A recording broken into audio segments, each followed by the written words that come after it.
Welcome back to Shopping for the Real You. I am Andrea Flommer, the author of Shopping for the Real You, and we're back with my wonderful friend Brigitte Niosh, who is the author of a wonderful book called Living Longer, Living Well. I should start calling this the Andrea and Brigitte show. At least at this moment. Yeah. So we're talking about a very important subject today, and this is we're taking a step away from what we usually talk about with fashion and style and all the things related to beauty as we get older. This is a subject that has come up very frequently among a lot of friends of mine in the past few months even, and it's simply should you share your golden years with a roommate? Um, I know if you're fortunate enough to have a life partner that's still That's so. with you, that's wonderful, but that's not guaranteed. So here's the first question I have for you. Um, should people share their space with another person? Well, I think it's depends on their own feeling. I mean, yes, I think they should because I think loneliness, and there have been studies done on that, show that we die earlier when we're That's right. lonely and when we live alone. So yeah, absolutely. Now, how to get there might be a little bit more difficult. Yeah. But let's first talk about the advantages of it. I Yeah. mean, your husband died, you have a big house you're living in, or even a medium-sized house, and the walls kind of fall in on you because you're all alone. Yeah. Right. So the Right. first thing it will overcome if you had a roommate is loneliness. And you Hmm. might not hold that roommate's hand all the time, but you know that down the corridor there is another person. And that makes Right. all the difference. Yeah. Yeah. Uh, and the second advantage is that you don't have to be afraid in the case you don't feel so well. Who would you call? Is anybody near? What can you do? We feel a little anxious sometimes, and it makes us feel sick sometimes. So knowing that somebody lives in the house with you is a great comfort because you know you can Absolutely. just knock on their door, call their phone number because they have their own phone, of course, and you again you're not alone. And the third advantage, which is very, very important, is financially. You don't have the bills to pay alone because a lot of people have to leave their homes because they can't afford to That's stay right. there anymore. That's right. Now, and it's not just a help for the person who owns the home, it's also a help for the person who needs a home, who might not even have one and just have Yeah. a small income and they Right. can't afford to rent anything like, Right. bigger. And when they get move in with somebody, their budget is helped and the person who rents the room has an advantage. So these are the three things which I think are very much to be considered when a person feels alone or has trouble with their budget or is afraid to be alone and not have somebody close by. Those are the three big things I think a roommate would help to overcome. Absolutely. A woman I know who husband had recently died was, she was a little distracted and she Yeah. was walking in her house and she tripped on a rug and See? it's, almost displaced her shoulder. Mm-hmm. Fortunately, there was a house cleaner there that day who Yeah, helped yeah, her. But right. boy, these things can happen in an instant. Right, right. And like I said, also just knowing that there's somebody else around makes you feel even That's right. safer. That's Yeah. right. And because you That's right. become unsure of yourself, if you're all by yourself and something would happen and you start to think about that, you become unsure. Yeah. Right. So Right. I think a roommate is really the answer for a lot of things. Now, a lot of people have had roommates when they were young. And everybody I talk to, they say, oh, we had a blast. It was so much fun. Yeah. It can be fun again. That why not? Why not? Why And not? you may end Right, up having a friend to go places and do things with, right, not just. right. Right. There Well, was so that brings up a question. Um, does this person have to be the same sex or the same age? Uh, okay, let's take one after the other. Yeah. Another sex. Might you be so lucky? uh, Actually, I'm going to give you some sites to go on, and I read the testimonials on there, and many of the women actually have had a man move in.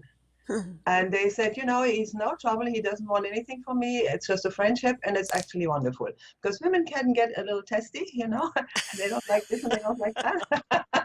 I hate to say this, but where a man is often much simpler. So yes, I mean, it doesn't have to be the same sex.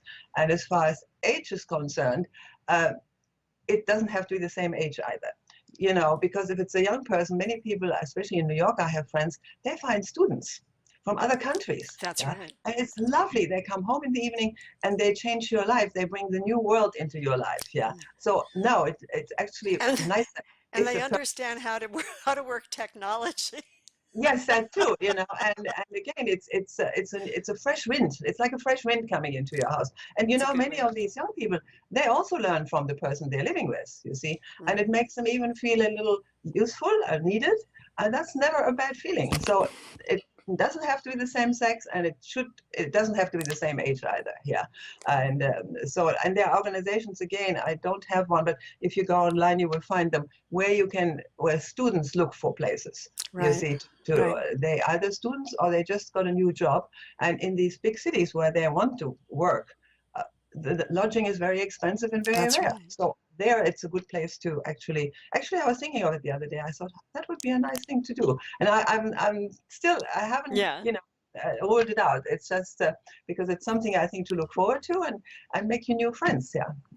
When I used to have a duplex, I always rented the other unit to graduate students, You see, and we interacted a lot. It was wonderful. It was really it is. wonderful. Yeah. Yeah.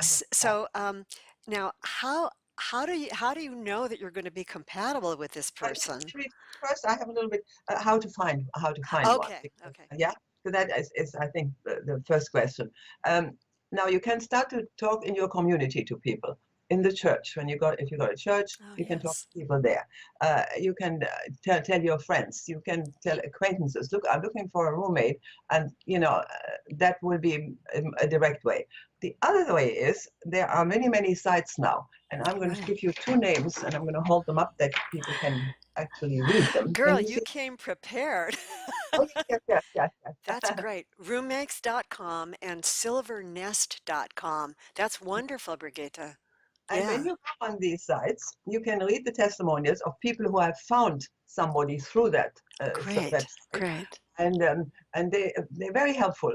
I think the Silver Nest, they charge a small amount, but something very minimal. I mean, like $30 or something. Yeah, they check the people out, and Right. that gives you an assurance you don't have somebody just walking in from the street. So Right. that is, talking to people directly, and going on these sites and reading the testimonials will probably give you courage.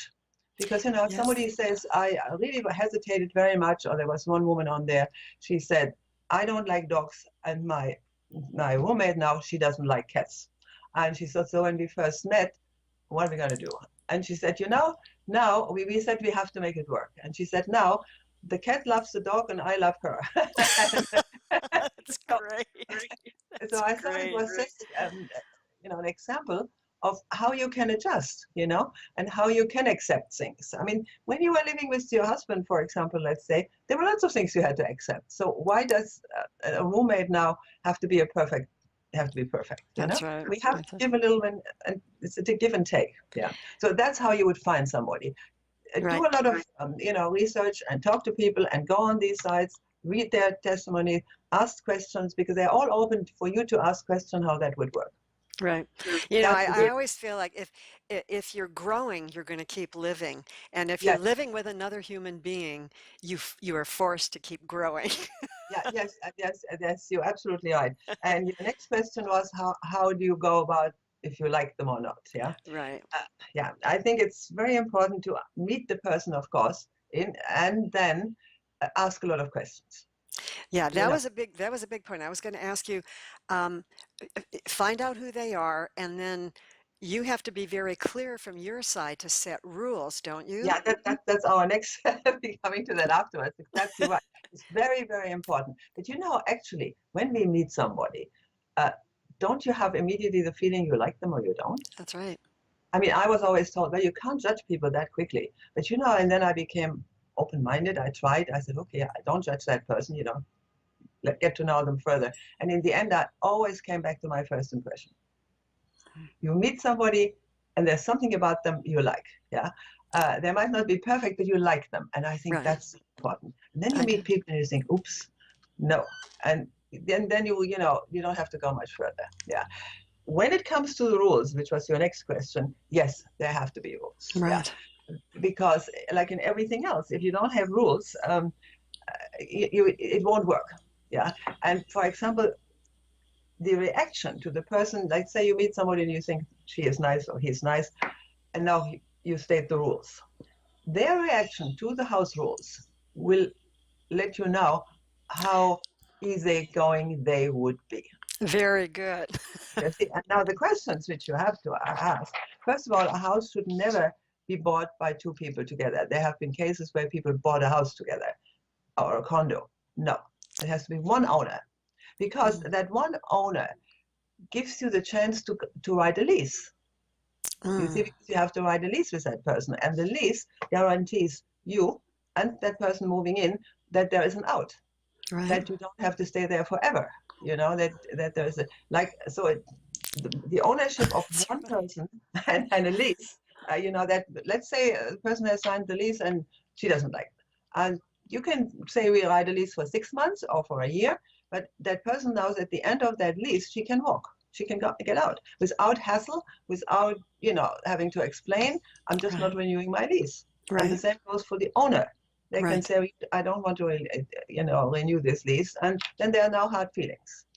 Yeah, that's so true and very practical. I have heard of people buying houses together, and I had the same question. I thought, you know, for example, if one of them goes before the other one, and then the first one That's is left owning it, what if the heirs of the person who oh, just died want to sell it? You know, exactly. No, no, no. You can't take that risk. it You know, doesn't you have work. to be, Yeah. and also the person who moves in. Why should she have that responsibility? You see, Yeah, uh, she's paying her rent, and that's and the other person is kind of in that's charge. right. Now, That's right. the other thing is you have to have a house cleaner. You have to decide on cleaning how the house is cleaned. If you both love cleaning and 1 week you clean and 1 week she cleans, fine. But otherwise, a cleaner should come in once a week and take care. Um, and of course, the ideal thing is a bedroom with a private bathroom Right. and just the common areas are used Right. together. Right. And when it comes to that, you have to decide about the cooking. You see, do I cook for myself? Do we cook together? If we cook together, there has to be a kitty where both people put the equal amount of money in Right. and go shopping then. Right. So these all have to be decided before. Another one are visitors. Are you allowing visitors? Now I'm talking as a landlord. Am I allowing visitors? Can your family come? Can you have overnight visitors? That could be the grandchildren or a friend. That all has to be decided before. Right. Because you see, we move in and all of a sudden your daughter comes to visit and the owner says, oh, I didn't think you were going to have visitors. There's the first hurdle. Yeah. So whatever you want not to happen or to happen should be written down in the lease. Yeah. Spelled right It's out. spelled out, right out. Yeah. Because if you don't spell it out, there's going to be trouble. Yeah. And then also the more you kind of in the beginning let everybody be, the more you will grow together. Yeah. I mean, in the beginning, you might not sit together and have a cup of tea or a glass of wine. And then all of a sudden, one evening, there's a nice program, and you will say, why don't you come and watch it together? You see, that will develop, and that's not there right away. Yeah. That's wonderful. And it's so true. I think when we're younger and when we've had roommates, we don't know who we are as much. We don't know what our habits and Absolutely. patterns are. But at That's our true. age, we're pretty clear about what our Yeah. limits are and what we Yeah. want. And Yeah. so I think you're absolutely right. It's a gift to both of you to be very Yeah. clear what Yeah. you want. What you want. I have a friend, she always says, oh, I couldn't live with anybody. And you know, and then lately she came and said, oh, I think I could live with so and so. I didn't say anything. I said, because she's lonely. She's really Yeah, lonely. yeah. And so you see, she has come to that. She said, oh, I think I could, with her, I think I could live. And I said, oh, that's a nice idea. I didn't say, well, why did you say before you couldn't? Because it's something you have to come to. And then That's also, right. if you don't write that lease too long, it's a trial. Or if people are even more hesitant, make it 3 months. Say, let's try it for 3 months. And then when it works, you make it a little longer, you Right, know. right. So I think it is a very, I think actually I'm sure that everybody in our age remembers the Golden Girls. Yeah. The program, The Golden Girls. I mean, I'm still watching it today. I just think it's charming. Now, of course, it's a bit glorified and all that, but Right. still, they hit a good point because they were kind of not pleased with each other many times, but Mm-hmm. everybody learned to accept it and laugh it off or have it out, and then it was over. Right. Yeah. So I mean, for myself, I feel very, very strong about this subject. The Golden Girl idea, the roommate idea, is going to save the baby boomers from having to go into homes, I absolutely agree. and still have an independent life. Yeah, Because you see, your roommate, you'd go on a trip, you come home, there's somebody. I mean, for that's example, right. going on a trip and you come home and there's nobody. Yeah, Ah, it's yeah. a little, you look around, you think, oh, right, there's nobody here. So I think, the Golden Girl idea is the answer for the baby boomers getting older. Yeah. Absolutely. I love this. I think this is a terrific idea. And I think it frees up a lot of women from the feeling that they have to find a male life partner to continue Right. on with, because Exactly. that may not be in the cards. No, that, and sometimes and like this one lady on the roommate.com wrote, this man came and she was not prepared to have actually a man move in. And he was very polite. He's very nice. They live now together for over a year. He does his thing. She does her thing. He doesn't want anything personally from her. And it's a pleasure, she says. Wonderful. She feels protected by him just being there. Yeah. Yeah. So, Oh, that's so true. That's and that is absolutely true. And they can open jars. right. And a few other things. Yeah, no, I think that's really, women just have to, unfortunately, our husbands die before us, they leave us behind, and then we might have 10 or 15 years to go. That's right. That's a long time to be lonely or to be alone. That's And right. most of us have children, but they're over there. They're not in our house, and they don't, it's a different story. And I That's know right. everybody knows about that. But I think to have somebody living with you is the answer. I A think room so too. I love this. I think this is going to be a very popular and podcast and video. yeah, that, you have to just be prepared to do a bit of homework also. And maybe you have even a friend, who has never thought of it. I said that the other day to a friend. I said, because we were talking about this, and I said, well, maybe, it would depend with who I would be sharing my home. And I said, with you, for example, I could. And she looked at me and she said, me too. You see? Oh, So you might have a friend who doesn't have a nice house like you have, and or as much money as you have. She would be delighted to move into your nice house and be right, paying tenant, right. a tenant. Not Yes, not free, because that makes people feel inadequate after a while. right, Yeah. right. So you can even go among your friends, or you can talk to them and say, "What would you think about a dorm mate?" And you might have one you've been friends with for since your school days, and she might not think of it, but if you think of it, she might say, "That's a great idea." Yeah. So So I'm all for the place. be willing to have the conversation with the women that you know, Yeah. and check out those websites that Brigitte gave us. And Yeah. I think this is a wonderful subject, and I think it's very important. I want to give one more plug to your book. Thank This you. is Brigitte's beautiful book, Living Longer, Living Well. And as long as I'm plugging books, I'm going to plug my own, Please. Shopping for the Real You. And I'm going to read the subtitle because not everybody gets it. 10 Essential Steps to a Better Wardrobe for Every Woman, Fashionistas, Fashion Phobes, and the Over 50 and Yeah. 60 and 70 and 80. Can I just add one little thing to that after you talked Of about you course. and how to be a fashionista and be looking nice? When you live with somebody, you make also another effort in that regard. You see, when you're all by Ah, yourself, that's it true. doesn't matter what you put on. Nobody sees you anyway. That's But if true. Mary is there for breakfast too, well, I'm going to comb my hair. I'm going to put another blouse. I don't want Mary to see me in my old stuff. So that's another advantage. You Very kind of, good point. so your book would Very be good. just up that alley. That's terrific. So again, Brigitte Niosh, thank you so very much. Thank And you. we'll see you again next time at Shopping for the Real You. Bye-bye. Thank you very much. Bye bye, Andrea. Bye.